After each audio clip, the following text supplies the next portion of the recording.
ሰላም ሰላም፣ እንዴት ናችሁ? ውድ የገበታ ቲቪ ቤተሰቦች፣ በቅድሚያ እንኳን ወደ ቻናላችን በሰላም መጣችሁ ብያለሁ። ለዚህ ዩቲዩብ ቻናል አዲስ የሆናችሁ ወይም ይሄንን ቪዲዮ ለመጀመሪያ ጊዜ የምትመለከቱ ቪዲዮውን ላይክ ከማድረግ ጀምሮ፣ እንዲሁም ቻናሉን ሰብስክራይብ ካደረጋችሁ በኋላ የደወል ምልክቱን መጫን አትርሱ። ምክንያቱም ሁሌ የሚለቀው ቪዲዮ እናንተ ተደራሽ እንዲሆን ማለት ነው።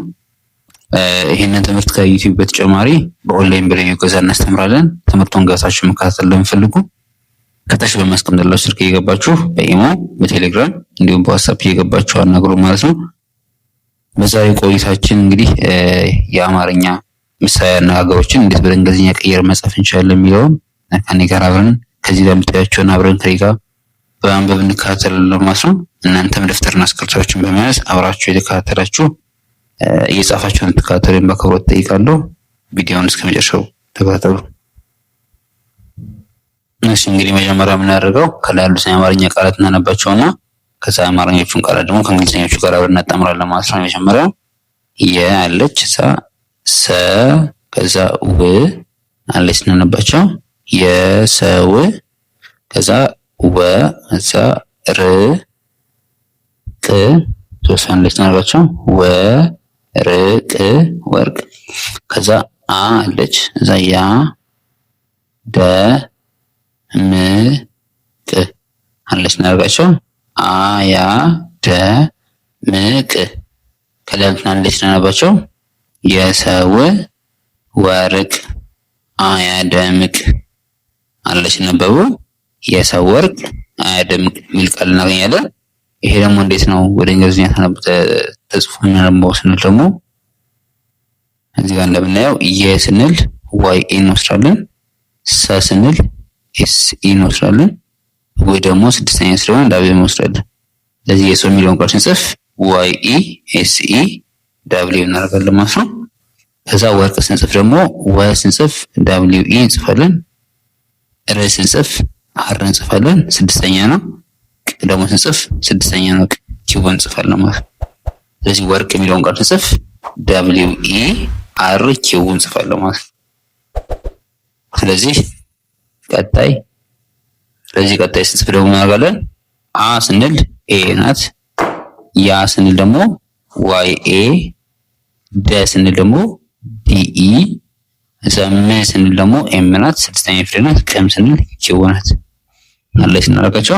አያ ደምቅ ስንጽፍ ኤ ዋይ ኤ ዲ ኢ ኤም እዛ ኪው እናደርጋለን ማለት ነው።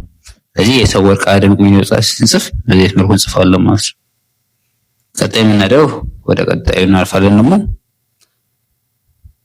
ሆ ድ አለይ ሆድ እዛ ከ ሀ ገ ር ከሀገር ይ ሰ ፋ ል ይሰፋል አለች ነበር። እዚህ ጋር ሆድ የሚላለ ከዛ ከሀገር ከዛ ይሰፋል አለች ነበቡ። ሆድ ከሀገር ይሰፋል፣ ሆድ ከሀገር ይሰፋል እንላለን። እሺ ይሄ እንግዲህ ወደ እንግሊዝኛ የተጻፈ ቢሮ ስናይ ሆ ስንል ኤች ኦ እንጽፋለን። ድ ስንል ደግሞ ዲ ብቻውን እናደርጋለን። ስለዚህ ሆድ ስንጽፍ ኤች ኦ ዲ ሆድ ቢል ቃል አገኘ ማለት ነው።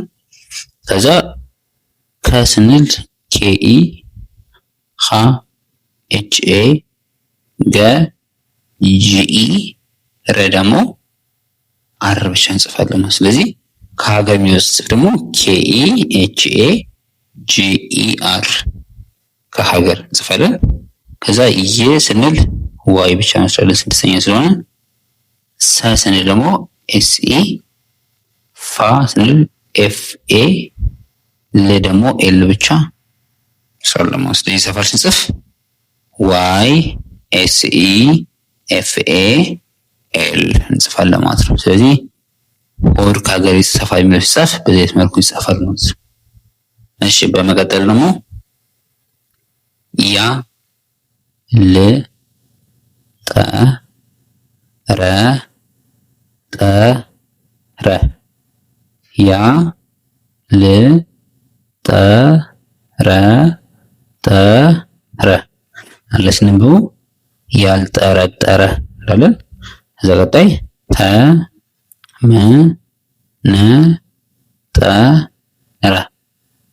ተመነጠረ እንላለን።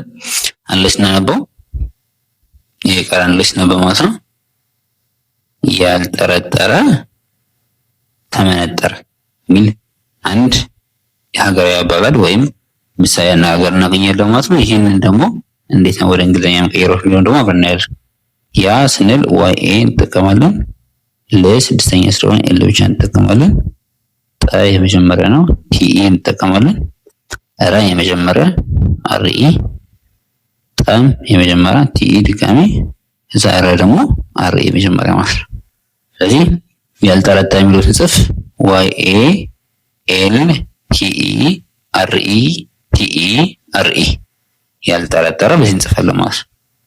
ከዛ ቀጣይ ደግሞ ተ ስንል ቲኢ፣ መ ስንል ኤምኢ፣ ነ ስንል ኤንኢ፣ ጠ ስንል ቲኢ፣ ረ ስንል ደግሞ አርኢ።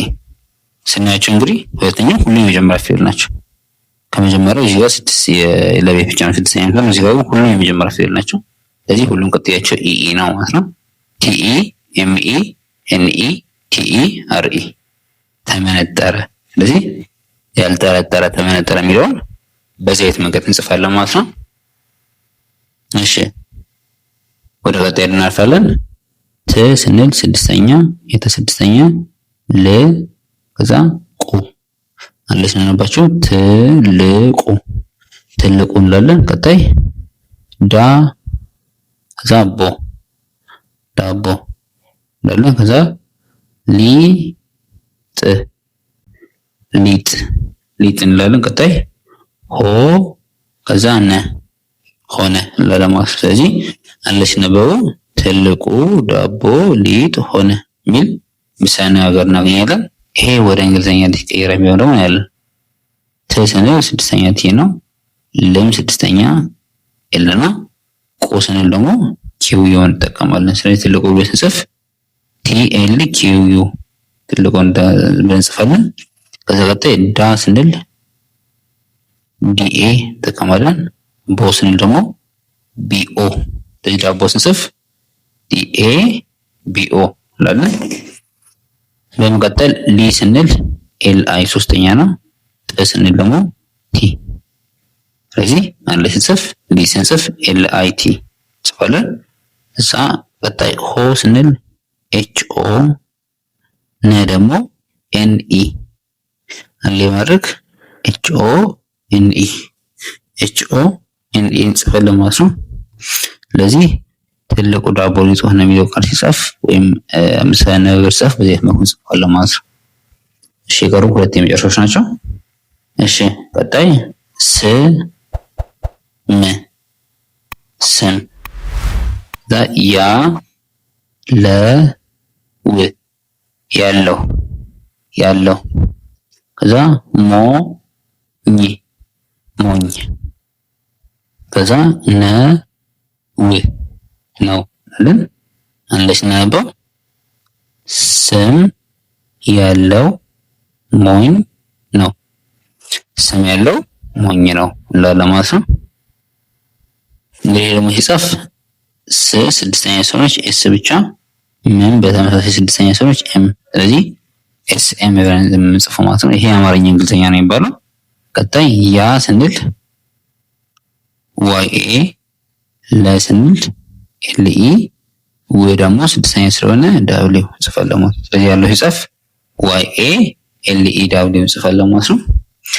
በመቀጠል ሞ ስንጽፍ ኤም ኦ እንጽፋለን።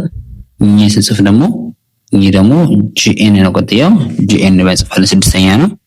ስድስተኛ ቢሆንም ግን ጥያዎቹ ከስድስተኛዎች ያሉት ቃላት ሶስት ነው የሚሆኑት።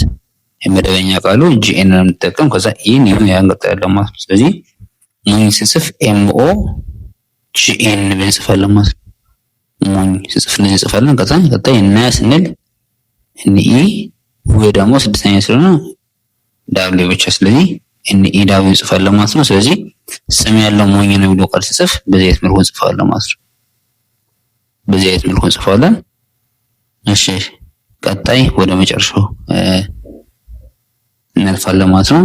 ዱ ስንል ዱ ከዛ ቄ ከዛ ት ዱ ቄ ት ዱቄት ዱቄት እንላለን። ቀጣይ በ አ መ ድ በአመድ በአመድ በአመድ ከዛ ቀጣይ ይ ስ ቃ ል ይስቃል አለች ነው። ዱቄት በአመድ ይስቃል ዱቄት በአመድ ይስቃል እንላለን። እሺ ይሄ ደግሞ ሲጻፍ ዱ ስንል ዲዩ ኬ ስንል ኪው ኢ ት ስንል ደግሞ ስድስተኛ ቲ ብቻ። ስለዚህ አንድ ላይ ስንጽፍ ዱቄት የሚለውን ቃል ዲዩ ኪው ኢ እና ቲ ዱቄት እንላለን። ቀጣይ በ ስንል ቢኢ አ ስንል ኤ ብቻ አናባቢ ስለሆነች መ ስንል ደግሞ ሚኢ እዛ ቀጣይ ድ ስንል ደግሞ ዲ ብቻ።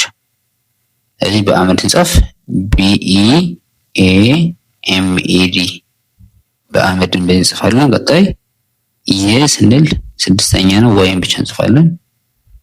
ስምስ በተመሳሳይ ኤስ ብቻ የምትጻፍ ስድስተኛ ስለሆነች ቃ ስንል ደግሞ ኪው ኤ እንጽፋለን። እዛ ል ስንል ኤል ብቻ እንጽፋለን። ይስቃል እንጽፍ ዋይ ኤስ ኪው ኤ ከዛ ኤል እንጽፋለን ማለት ነው። ስለዚህ ዱቄት በአመድ ይስቃል የሚለው ሲጻፍ በዚህ መልኩ ይጻፋል ማለት ነው። እሺ ውድ የቻናላችን ቤተሰቦች እንግዲህ ዛሬ የነበረን የምሳሌ አነጋገር የአማርኛ ምሳሌ አነጋገራትን ወደ እንግሊዘኛ ቀይር እንዴት እንደሚጻፉ እንዴት ቀይረን መጻፍ እንችላለን የሚለውን ከኔ ጋር አብረን ስንከታተል ቆይተናል። የዛሬ ቆይታችን ከተመቻችሁ ቪዲዮውን ላይ ከማድረግ ጀምሩ። እንዲሁም ቻናሉን ሰብስክራይብ ካደረጋችሁ በኋላ የደወል ምልክቱን መጫን አትርሱ። ይህንን ትምህርት ከዩቲዩብ በተጨማሪ ኦንላይን በልዩ ኮርስ እናስተምራለን። ገብታችሁ መከታተል ለምትፈልጉ ከታች በማስቀምጥላችሁ ስልክ እየገባችሁ በኢሞ፣ ቴሌግራም እንዲሁም በዋትስአፕ እየገባችሁ አናግሩን። በቀጣይ በሌላ ቪዲዮ እስክንገናኝ ሰናይ ቆይታ።